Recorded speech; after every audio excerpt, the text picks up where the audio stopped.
You all say you are children of God. आप सब कहते हो कि आप परमेश्वर के बेटे और बेटियां हो। Are you afraid that you will be hit by COVID-19? क्या आपको ये भय है कि आपको कहीं कोविड ना हो जाए? We must be careful.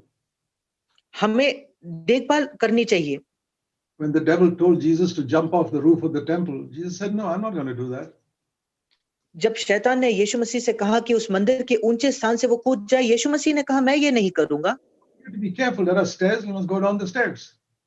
हमें सावधान रहना है। अगर सीढ़ियां उपलब्ध है तो हमें वहां उनका प्रयोग करना है। So if we have to wear masks when we go outside, we wear masks. That's okay. We have to be careful.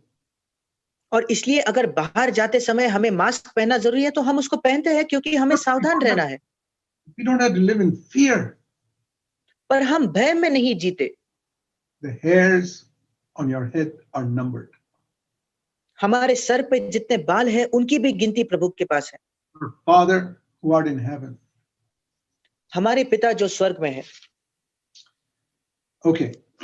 What is the first thing he told us to pray for? और फिर वो पहली बात क्या है जिसके विषय में हमें प्रार्थना करने प्रभु ने सिखाई? What is the first thing we normally pray for? वो पहली बात क्या होती है जिसके लिए आमतौर पर हम प्रार्थना करते हैं? Usually some earthly thing. आमतौर पर हम किसी सांसारिक विषय के विषय में प्रार्थना करते हैं। Lord, heal me. प्रभु मुझे चंगा कर। Give me a better job. मुझे एक अच्छी नौकरी दे। Give me a better house. मुझे एक अच्छा घर दे। Or children, help me to pass in my examination. या बच्चे कहते हैं कि मुझे मेरे एग्जाम में अच्छे नंबर से पास होने के लिए सहायता कर। Good. Jesus said here, you can even pray for your daily food. ये सब अच्छा है। प्रभु ने यहाँ ये भी कहा कि आप आपके हर दिन के रोटी के लिए भी प्रार्थना कर सकते हो। The smallest little thing you can pray for. सबसे छोटी बात के लिए भी आप प्रार्थना कर सकते हो। All your earthly needs. आपके सारी पृथ्वी की जो आवश्यकता है। But that should not be number one. पर ये जरूरतें पहली नहीं होनी चाहिए। First we must pray, verse 9, Matthew 6:9, hallowed be your name. सबसे पहली बात जिसके विषय में हमें प्रार्थना करना है, मत्ती 6:9 उसमें लिखा है, तेरा नाम पवित्र माना जाए। Second, your kingdom come. और दूसरा, तेरा राज्य आए। Third, your will be done. तीसरा, तेरी इच्छा पूरी हो। On earth as in heaven. और तेरी इच्छा जैसे स्वर्ग में पूरी होती है वैसे पृथ्वी पर भी हो। Then after that we come to my food and my earthly needs. और उसके बाद हम हमारे भोजन और हमारे पृथ्वी की आवश्यकताओं के पास आते हैं। Now that is not the way 99% of Christians pray. और 99% मसीही लोग इस प्रकार प्रार्थना नहीं करते। They don't pray our Father first of all. सबसे पहले तो वो हे हमारे पिता करके प्रार्थना नहीं करते। And they begin to pray, they're not praying, Lord, your name must be hallowed. For that is not the primary desire in their heart. और जब वो प्रार्थना की शुरुआत करते हैं तो उनके हृदय में सबसे पहले इच्छा ये नहीं है कि प्रभु तेरा नाम पवित्र माना जाए। Now let me tell you something about prayer. अब प्रार्थना के विषय में मैं आपको कुछ बताना चाहता हूँ। Not just with words that we pray. हम प्रार्थना केवल अपने शब्दों के द्वारा नहीं करते। There is a song in English which says like this. और इंग्लिश में एक गीत है जिसकी पंक्तियां इस प्रकार है। Prayer is the soul's or the heart's sincere desire. और प्रार्थना ये हमारे हृदय की बहुत ही ईमानदार और वास्तविक इच्छा है। Whether it is spoken or not spoken. हम उसको अपने शब्दों से बयां करें या ना करें। The longing of my heart. मेरे हृदय की एक तीव्र इच्छा। That's my real prayer. वो मेरी वास्तविक प्रार्थना है। So, when we think of this prayer, और जब हम इस प्रार्थना के विषय में सोचते हैं, not that every day when I pray, I must say, Our Father who art in heaven, hallowed be your name. इसका यह मतलब नहीं कि हर दिन प्रार्थना के समय मैं कहूं, हे हमारे पिता तू जो स्वर्ग में है, तेरा नाम पवित्र माना जाए। We are not to repeat this like some tape recorder going on and on and on and on. और हमें इस प्रार्थना को बार-बार दोहराना नहीं है जैसे एक टेप रिकॉर्डर मानो चल रहा हो। No, he said, verse 9, pray in this way, Matthew 6:9. और 9वें वचन में प्रभु ने कहा मत्ती 6:9 तुम इस रीति से प्रार्थना किया करो। Means not repeating this, but this must be the pattern of your prayer. इसका मतलब हमें यही प्रार्थना दोहरानी नहीं है बल्कि इसको नमूना मानकर प्रार्थना करनी है। Means the deepest longing of my heart must be, oh God, your name must be glorified in India. इसका मतलब मेरे हृदय की सबसे गहरी इच्छा यही होनी चाहिए कि प्रभु तेरा नाम भारतवर्ष में पवित्र माना जाए। I can stand before God today and say that has been the longing of my heart for nearly 50 years. मैं परमेश्वर के सामने आज खड़ा होकर इस बात को कह सकता हूं कि लगभग 50 सालों के लिए यही मेरी इच्छा रही है। Lord, I want your name to be glorified in India. प्रभु मैं चाहता हूं कि आपके नाम को भारत में महिमा मिले। And that is why I left my job in the Navy 55 years ago. और इसलिए नेवी में 55 साल के पहले मेरी नौकरी मैंने छोड़ी। I said, Lord, I want your name to be glorified in India और मैंने कहा प्रभु मैं चाहता हूं कि भारत में आपके नाम को महिमा मिले and all over the world. और पूरे संसार में Hallowed be your name. तेरा नाम पवित्र माना जाए। Will you make the burden of your heart that from today onwards? क्या आज से आप आपके मन का यही एक बोझ बनाओगे? I don't repeat every day, hallowed be your name, hallowed be your name, hallowed be your name. मैं हर दिन इन शब्दों को नहीं दोहराता कि तेरा नाम पवित्र माना जाए, तेरा नाम पवित्र माना जाए। That can be like a parrot, just repeating something meaninglessly. फिर ये एक तोते के समान होगा जो बिना समझकर एक बात दोहरा रहा है। It must be the desire in our heart all the time. ये हमारे हृदय की निरंतर चाहत होनी चाहिए।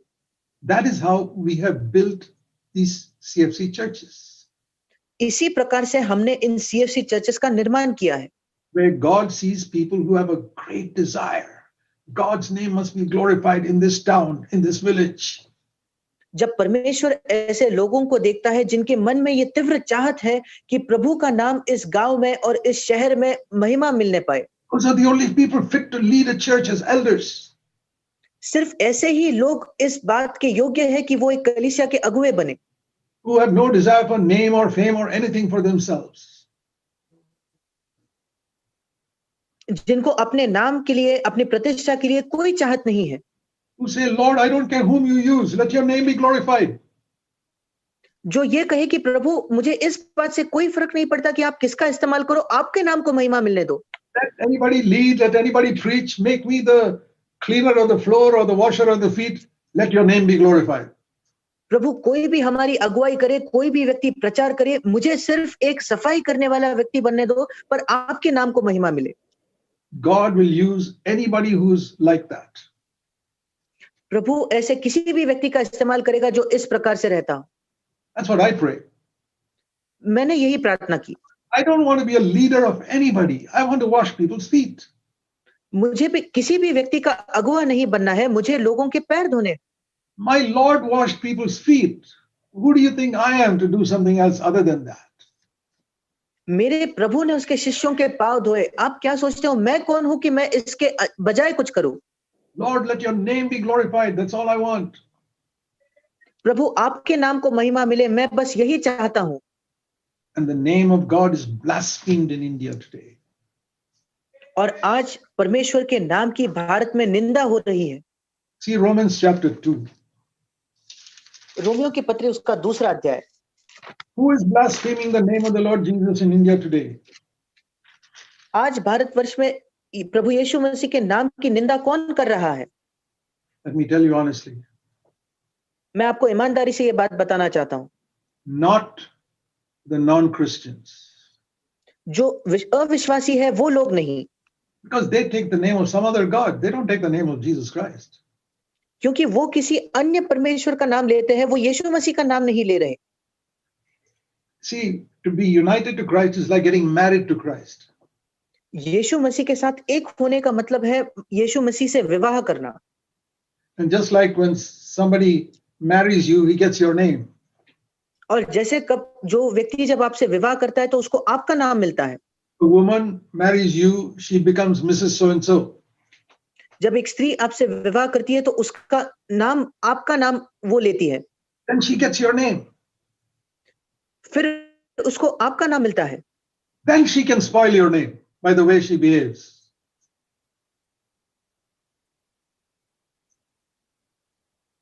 Then she can spoil your name if she behaves badly. और फिर अगर वो अच्छा दुर्व्यवहार करे तो वो आपका नाम बिगाड़ सकती है, But she cannot spoil your name before she's married to you. पर जब तक उसका आपके साथ विवाह नहीं होता वो आपके नाम को बिगाड़ नहीं सकती, Because she does not have your name. क्योंकि तब तक उसके पास आपका नाम है ही नहीं। So when can that woman spoil your name? Only if she gets married to you. वो स्त्री आपके नाम को कब बर्बाद कर सकती है? तभी जब वो आपके साथ विवाह करे। When can a person blaspheme the name of Jesus Christ? कब एक व्यक्ति यीशु मसीह के नाम को निंदा कर सके? Only when he takes the name of Christ and says, I'm a Christian. वो तभी कर सकता है अगर वो यीशु मसीह का नाम लेकर कहे कि मैं मसीही हूं। Till then, he cannot spoil the name of Christ. तब तक वो यीशु मसीह के नाम को बिगाड़ नहीं सकता। So I say 98% of India who are non-Christians cannot blaspheme the name of Christ. और इसलिए मैं कहता हूं कि भारतवर्ष में 98% लोग जो गैर मसीही है वो यीशु मसीह के नाम को निंदा ला ही नहीं सकते। It is the Christians who blaspheme the name of Christ. वो मसीही लोग हैं जो यीशु मसीह के नाम की निंदा करते हैं। The Christians who bring a bad name to Jesus Christ. वो मसीही लोग हैं जो यीशु मसीह का एक बुरा नाम प्रकट करते हैं। If a non-Christian steals or gets drunk, he's not dishonoring Christ. अगर एक गैर मसीही पिए या वो चोरी करे तो फिर वो यीशु मसीह के नाम को निंदा नहीं कर रहा। But when a Christian steals in an office or gets drunk and behaves badly, he brings bad name to Christ. पर जब एक मसीही व्यक्ति अपने ऑफिस में चोरी करे तो फिर वो यीशु मसीह के नाम की निंदा कर रहा है। Let me tell you something. मैं आपको कुछ बताना चाहता हूं। The name of Christ is blasphemed in India by the Christians. Bharatvarsh में यीशु मसीह के नाम की निंदा मसीही लोग कर रहे हैं। See, it says in Romans chapter 2. और रोमियो की पत्री उसके दूसरे अध्याय में, In Romans chapter 1, he's talking about all the ungodly people in the world. और रोमियो की पत्री उसके पहले अध्याय में सब जो ईश्वरीय नहीं है ऐसे लोगों के विषय में लिखा है।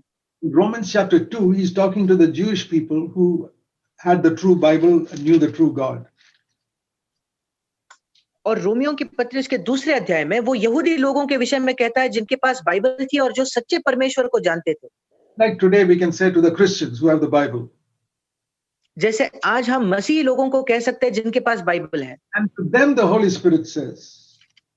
और ऐसे लोगों को पवित्र आत्मा कहता है। To today's Christians the Holy Spirit says. आज के मसीही लोगों को पवित्र आत्मा कहता है। Romans 2:24. रोमियो की पत्री दूसरा अध्याय 24 वचन। The name of God is blasphemed among the heathen because of you. क्योंकि तुम्हारे कारण अन्य जातियों में परमेश्वर के नाम की निंदा की जाती है। It's because of you Christians the name of God is being blasphemed. वो तुम मसीही लोगों के वजह से परमेश्वर के नाम की निंदा हो रही है।